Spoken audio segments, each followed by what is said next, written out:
Hello friends, welcome back to my channel. लेकर आ गई हूँ आप लोगों के लिए एक और मजेदार सी सीरीज जो यकीनन आप लोगों को बहुत पसंद आएगी। कहानी हमारी जिया और ली की है, जिनका आपस में रिलेशनशिप बॉस और एम्प्लॉय का होता है। गाइस, ये स्टोरी ज्यादा जबरदस्त इसलिए भी है क्योंकि इसमें ट्विस्ट और टर्न बहुत तेजी से आ रहे हैं। तो चलो बढ़ते हैं इस सीरीज के पार्ट 1 की तरफ। एपिसोड की शुरुआत में हमें हमारी फीमेल लीड जिया को दिखाया जाता है, जिसने अपने बॉयफ्रेंड से ब्रेकअप कर लिया और एक अनजान लड़के को पकड़ती हुए कहने लगी कि मैंने इसे अपना बॉयफ्रेंड बना लिया है, जो तुमसे ज्यादा रिच, ज्यादा हैंडसम और ज्यादा परफेक्ट है। अब खबरदार, मेरे आसपास भी मत भटकना। और जिस लड़के को इसने पकड़ रखा था वो हमारा मेल लीड मिस्टर ली है, जो इस लड़की को जानता तक नहीं। जिया ने उसको सारी बात क्लियर करके बताई कि मेरा बॉयफ्रेंड हान मुझे चीट कर रहा था, मुझे माफ कर दो कि मैंने आपको उसके सामने अपना बॉयफ्रेंड कहकर इंट्रोड्यूस करवाया। ली काफी रूड वे में कहने लगा कि उसने जो भी किया यकीनन गलत किया, लेकिन तुम्हें क्या जरूरत है बैड बॉयज के साथ रिलेशनशिप में आने की। और जब उसने इतने रूड वे में बात की तो इस पर जिया बोली कि तुम्हें क्या मसला, मेरा ब्रेकअप हुआ है ना, अब मुझे ही हर्ट होगा। वो इससे बातें कर ही रही थी कि पीछे से हान आ जाता है, जिससे इसको धक्का पड़ा और साथ ही वो इसे बातें सुनाने लगा कि तुम तो कहती थी कि तुम मेरे बगैर नहीं रह सकती और अब मेरे पीठ पीछे तुमने इसे अपना बॉयफ्रेंड भी बना लिया था। जिस पर जिया कहने लगी कि हाँ, मैंने इसे अपना बॉयफ्रेंड बना लिया है, अब मुझे तुम्हारे जैसे स्कमबैग और चीटर की कोई जरूरत नहीं। ये सुनते ही हान उसको थप्पड़ मारने वाला था, लेकिन ली उसका हाथ रोक देता है। बताया कि एक अच्छे मर्द बनो, ब्रेकअप करने का मतलब ये नहीं कि तुम अपनी एक्स गर्लफ्रेंड के साथ रूड बिहेव करो। जिया को उसकी ये बात काफी अच्छी लगी। फिर हान वहाँ से चला जाता है और ली ने इसको इसका फोन पकड़ाया, जो थोड़ी ही देर पहले नीचे गिर गया था। नेक्स्ट सीन में ली को वापस जाते हुए दिखाया गया और तभी उसने देखा कि उसके हाथ में जो फोन है वो उसका नहीं बल्कि उस लड़की का था, जिसे देने के लिए उसे वापस आना पड़ा। यहाँ कर उसकी नजर जिया पर पड़ी, जो कि ड्रंक हो चुकी थी और काफी क्यूट एक्ट्स करती है। ली को देखकर कहने लगी कि तुम तो मेरे न्यू बॉयफ्रेंड हो ना। ली इसको कुछ कहे बगैर अपना फोन वापस कर देता है। बताया कि हम दोनों के फोन एक्सचेंज हो गए थे। फिर वहाँ से जाते हुए मिस्टर ली को एक दफा दोबारा पीछे मुड़कर देखना पड़ा, क्योंकि ये लड़की उसे काफी ज्यादा मासूम लग रही थी और यहाँ खड़े दो लड़कों के इरादे भी कुछ अच्छे नहीं लगते। अगले ही सीन में ली उसे एक सेफ जगह पर ले गया, उसकी फ्रेंड से उसकी बात करवाता है, पर ड्रंक होने की वजह से तो जिया सिर्फ बड़बड़ा ही रही थी। इस पर ली ने खुद ही उसकी फ्रेंड को जिया का एड्रेस दिया। बताया कि प्लीज जल्दी से आकर इसे पिक कर लो। जिया तो ड्रंक होकर काफी टुन हो चुकी थी। ऊंची ऊंची आवाज में कहती है कि आज मेरे लिए डबल खुशी का दिन है, एक तो मेरी उस चीटर से जान छूट गई और मेरा फोन भी मुझे वापस मिल गया। ली जो कि उसकी ये बातें सुन रहा था, कहने लगा कि अगर तुम रोना चाहो तो रो सकती हो, बिकॉज वो जानता था कि ये लड़की कितनी ज्यादा हर्ट हुई होगी। इससे तो जिया को अपनी पास्ट की मेमोरीज याद आई, जब उनका डैड उनको छोड़कर चला गया था और वो रो रही थी तो मॉम ने इसे चुप करा दिया था। बताया कि खबरदार अब तुम रोई तो, क्योंकि हम रोकर अपनी प्रॉब्लम्स को हल नहीं कर सकते। हान जो काफी टाइम से इसका बॉयफ्रेंड था, लेकिन जब जिया बीमार होती है तो उसे कोई भी अपने पास नजर नहीं आया। ये सारी बातें अब तक तो हमारी जिया ने बर्दाश्त कर ली थी, लेकिन जब ली ने उसे रोने के लिए कहा तो वो सच में ही रोने लग गई। साथ ही उसे सुनाने लगी कि ये सब तुम्हारी गलती है, तुमने मुझे रुला दिया, अब मैं बड़ी हो चुकी हूँ, मैं रोकर अपने मसलों का हल नहीं निकाल सकती। ली ने उसे बहुत प्यार से समझाया कि देखो, मैं 34 इयर्स का हूँ और तुम मेरे सामने एक बच्ची की तरह ही हो। पर जिया को बच्ची कहलाना बिल्कुल भी अच्छा नहीं लगा। ये कहते साथ ही कि मैं बच्ची नहीं हूँ, उसे किस कर देती है ये प्रूफ करने के लिए कि मैं वाकई ही बच्ची नहीं हूँ। ये क्यूट सा रोमांटिक सीन यहाँ पर खत्म होता है। अगली सुबह का सीन दिखाया गया, जहाँ जिया ऑफिस जाते हुए खुद को कोस रही थी कि मैंने कल रात क्या कर दिया था, और उसने खुद को इस बात की तसल्ली भी दी कि कोई बात नहीं, ड्रंक होकर तो हर कोई ही छोटी मोटी गलतियाँ कर देता है। वेल, आज उसके ऑफिस का फर्स्ट डे था। वो भी रिसेप्शनिस्ट को अपना इंट्रोडक्शन करवा ही रही थी कि मिस्टर ली के आने पर वो लोग खड़े हो जाते हैं। तो इस तरह हमारी जिया को पता चला कि कल रात टून होकर इसने जिसको किस कर दी थी वो इसका बॉस निकला। इसके बाद तो जिया के लिए रहना ही मुश्किल हो जाता है, क्योंकि रोज ली को देखकर उसे चुपना पड़ता और वो जॉब को भी हाथ से जाने नहीं दे सकती। यहाँ एक सीनियर एम्प्लॉय कंपनी से बाहर डॉक्यूमेंट्स पहुँचाने के लिए कह रहा था, जिस पर जिया बोली कि मैं लेकर जाऊंगी, क्योंकि थोड़ी देर के लिए ही सही वो ली की नजरों से तो दूर रहेगी। लेकिन उसे क्या पता था कि जिस मुसीबत से वो बचने की कोशिश कर रही है उसको उसी मुसीबत का सामना करना पड़ेगा। मिस्टर ली को देखकर तो वो काफी ज्यादा शॉक्ड हो गई। फौरन से डॉक्यूमेंट्स देकर वहाँ से वापस जाने लगी। वो इसे रोकते हुए पूछने लगा कि तुम पहले तो कभी नजर नहीं आई, जिस पर जिया भी समझ गई कि ली ने उसे नहीं पहचाना। अपना इंट्रोडक्शन करवाते हुए कहने लगी कि मेरा नाम जिया है, मैं ऑफिस में न्यू इंटर्नी हूँ और मैं आपसे वादा करती हूँ कि मेरी वजह से आपको किसी भी मुसीबत का सामना नहीं होगा।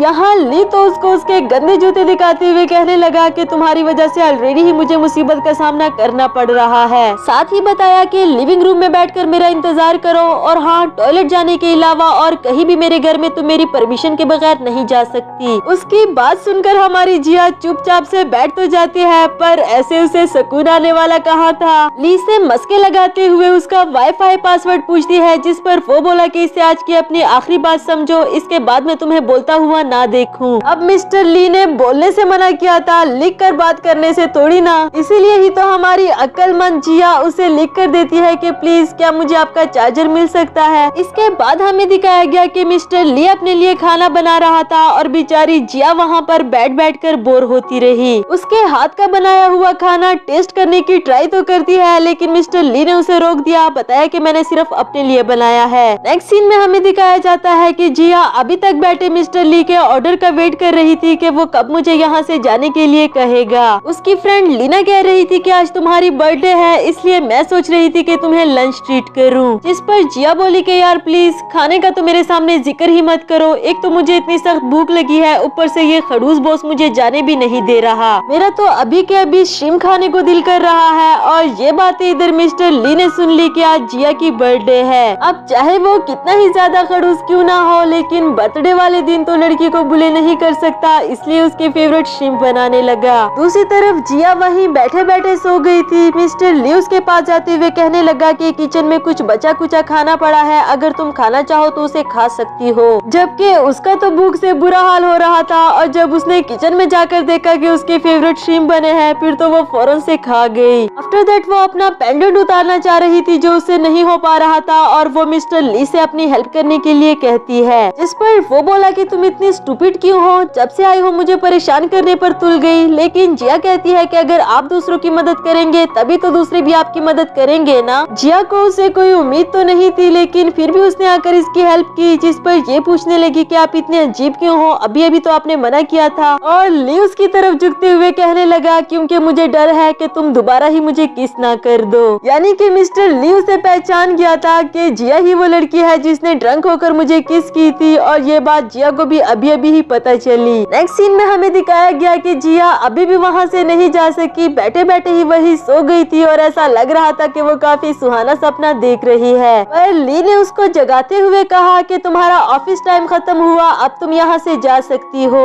इसके बाद जिया अपनी फ्रेंड लीना को सब कुछ फनी वे में बता रही थी कि उसे कितना कुछ झेलना पड़ा, और वो बोली कि अच्छा बस बस अब एक्टिंग करना बंद करो, मैं ये सब कुछ समेटने में तुम्हारी हेल्प तो नहीं करा सकती, लेकिन हाँ मैंने अपने भाई को कह दिया था, वो तुम्हारी हेल्प करवा देगा। तो गाइस इसी के साथ हमारा फर्स्ट पार्ट खत्म हुआ। आप लोगों को ये सीरीज कैसी लगी मुझे कमेंट करके जरूर बताना।